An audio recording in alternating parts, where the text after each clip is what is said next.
안녕하세요. 김비트의 코인 생존기입니다. 데일리 영상 시작합니다. 처음 보시는 화면은 이번 주에 있을 주요 이벤트인데 7월 소매판매 데이터, 화요일 날 있고 건축허가 데이터, 뭐 연준 회의록. 여기서 제일 중요한 거는 연준 회의록이 중요할 것 같아요. 그다음에 뭐 실업 실직 청구, 그다음 PMI 등등 해서 있는데 뭐 매주 사실 거의 있다시피 하니까 그렇게 중요한 이벤트들은 아닌데 연준 회의록은 볼만한 것 같다라는 생각이 있습니다. 그리고 전 SEC 관계자 뭐 존 리드 스타크에 따르면 이 시나리오가 실행되면 SEC의 게리 겐슬러가 뭐 헤스터 피어스로 교체가 되어서 미국에서 암호화 전쟁이 종식될 수 있다라는 말을 하고 있는데, 그래서 그 내용을 같이 봐볼게요. 뭐 SEC는 최근 비트코인 현물 ETF 애플리케이션을 승인하냐 물어봤을 때 사람들은 종종 SEC가 최근 비트코인 현물 ETF 신청을 승인할지 여부에 대해서 의견을 많이 묻는다.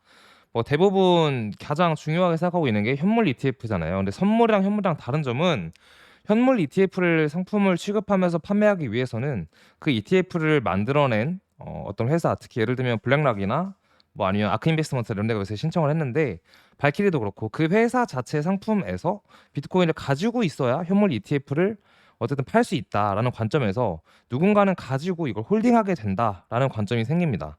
그리고 그 자본이 큰 회사일수록 더 많은 비트를 홀딩을 해야겠죠.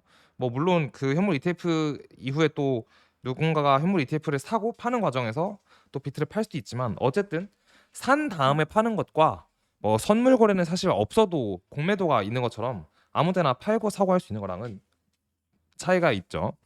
자, 그래서 SEC는 전문가들이 23년 8월 8일에 훌륭하게 뭐 발표한 여러 가지 강력한 이유로 비트코인 현물 ETF 신청을 승인하지 않을 것이라고 생각한다라는 건데, 여기 뒤에서도 계속 얘기가 나올 거예요. 근데 비트코인 ETF 현물은 아마 9월에 이따 뒤에 보면 알겠지만 몰려 있는데 밀릴 확률이 거의 매우 높다라고 보는 게 좋을 것 같습니다.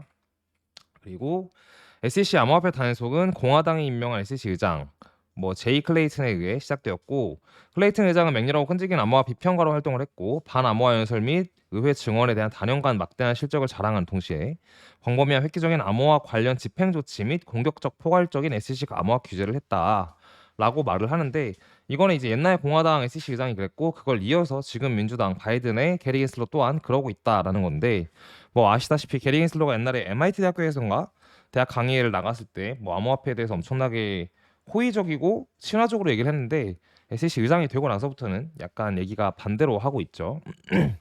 그래서 이제 내년에 미국 대선이 있는데 미국 대선에서 공화당이 미국 대통령으로 선출이 된다면 뭐 SEC에서 이제 암호화폐를 공격하는 거를 거의 줄일 거다라고 하고 있고, 실제로 대선 후보의 공화당 후보는 비트코인에 대해서 굉장히 찬성하면서 좋게 얘기를 하고 있습니다. 뭐 세금적인 부분에서도 자기가 대통령 되면은 세금 되게 안 내게 할 거고, 자기 이제 미국 국가에서 예산적으로 어느 정도 돈을 빼서 국가에서 비트코인을 살려고 한다.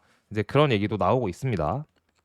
어쨌든 SEC 의장으로 뭐 헤스터 피어스라는 사람이 된다면 뭐 이 사람에 대한 얘기가 쭉쭉쭉 나와 있고, 결국 이 사람이 된다면은 이제 SEC에서는 암호화폐를 좀 더 친화적으로 앞으로 가져갈 가능성이 꽤 높다라고 말을 하고 있어요. 이게 그래서 결국 얘기하는 게 뭐냐면, 내년 대선이 있는데 공화당이 되든 민주당이 되든 간에 암호화폐를 약간 가지고 가는 게 서로 이제 대선에서 어떻게 보면 표심을 얻을 수 있기에 좋기 때문에 서로 약간 그때가 되면, 내년이 되면 결국에는 다 좀 친화적으로 정책이 많이 바뀔 거다. 이제 그런 얘기를 하고 있는 걸 생각하는 게 좋을 것 같습니다. 그리고 SEC는 9월 1일경 아까 얘기했죠. 비트와이즈 비트코인 ETP 트러스트와 블랙락, 뭐 바네크, 그리고 위스덤 트리, 뭐 인베스코 등의 현물 비트코인 ETF 적용에 대한 결정을 내려야 한다. 근데 블룸버그 분석에 따르면 SEC는 모든 결정을 연기할 거다라는 거고, 실제로 이제 재작년 21년도 고점이 뭐였냐면 ETF 선물 거래의 시작일이 고점이었는데, 그 선물 거래를 시작하기 전에 결정이 났을 거 아니에요. 근데 그 결정에 대한 답변도 그 당시에도 미루고 마지막까지 미뤄서 이제 결국에는 오케이 뭐 승인하겠다 이렇게 된 거였는데, 이번에도 미루면은 보시면 아시겠지만 그래서 퍼스트 데드라인 해가지고 9월 1일과 2일에 다 몰려 있고 9월 4일에도 하나가 있습니다. 이게 첫 번째 데드라인이고, 이거에 대한 답변을 이제 승인을 하지 않고 그렇다고 거절하지도 않고 미루겠다라고 하면은 이제 10월 달로 넘어가고요. 그 다음에 세 번째가 1월 달로 넘어가고요. 마지막 데드라인이 3월인데 마지막까지 비트코인 선물 때처럼 미루면은 내년 3월 달에 뭐 허가가 날 수도 있겠죠. 근데 그렇다면은 이게 4월 달에 또 비트코인 반감기가 있으니까 되게 재밌는 시장이 될 수 있겠다라는 생각이 듭니다. 뭐 우리가 ETF를 계속 얘기하고 있으니까 ETF가 되려면 두 가지가 필요한데 신청자는 비트코인 시장이 시장 조작으로부터 안전하게 보호되고 있음을 증명해야 된다라는 건데 뭐 이거는 모든 시장이 이론적으로 조작될 수 있기 때문에 매우 이상하다라는 말이에요. 그러니까 무슨 말이냐면 어떤 시장이든 간에 결국엔 돈이 많은 사람이 혹은 주체가 그 시장을 조작할 수 있기 때문에 그게 꼭 비트코인뿐만 아니라 주식도 마찬가지고 원자재도 마찬가지고 조작은 어디에서나 가능하니까 사실 비트코인만 가지고 조작 얘기를 하는 거는 무리가 있는 것 같다. 라는 얘기를 하고 있고 두 번째는 SEC는 선물 기반 CME 비트코인 ETF가 괜찮다고 주장을 하는데 무슨 말이냐? 선물 기반으로는 이미 뭐 다 ETF를 내놓고 이제 와서 왜 현물을 하지 않냐? 이제 그러니까 말이 좀 모순적이다. 그래서 결국은 될 건데 이게 시기의 문제이지 되냐 안 되냐의 문제는 아닌 것 같다. 그런 얘기를 하고 있는데 저도 굉장히 동의하는 부분입니다. 그리고 해시레이트는 그 어느 때보다 지리적으로 분산돼 있다라고 볼 수 있는데 지금 아시아에서 이 주황색 부분이 제일 많이 비트코인을 채굴하고 있는 곳인데 중국입니다. 중국이고 실제로 원래 이제 이쪽이 미국과 캐나다 뭐 이렇게 되어 있잖아요. 위에 러시아고.